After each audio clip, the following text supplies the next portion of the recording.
So the CDC is saying this morning, we had the spokesperson on our air and saying that this is a pandemic that can be controlled. How do you do that was the next question. And he said disrupting how it's being transmitted, which through travel. You got to disrupt, break up how people are getting in contact with each other and coming in not just from travel elsewhere. Anymore. We have to remember that we have a large swath of community spread going on, but we don't want to keep introducing new cases into the country. We want to focus on what we already have here. Yeah. So, go ahead. There seems to be, and this is piggybacking on what you were saying, Bill, which I think is a really smart point about how do we unwind from this, right? Even if it's a year from now or however long, God forbid, it takes to get this under control.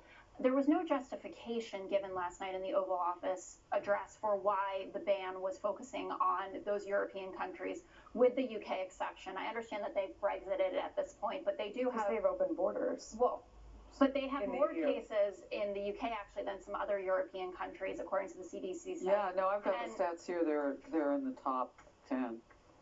In the UK. Yeah. Yes, exactly.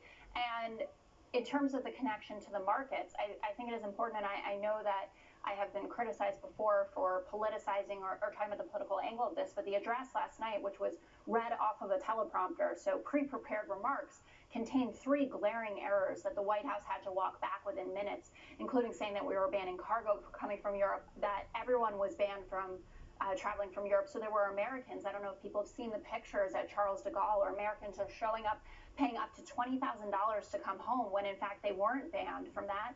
Or the president saying that co-pays are going to be waived by insurance companies for the testing and for treatment, when that is not true, just for testing, not for treatment. The inaccuracies coming from the White House are creating or fomenting, increasing what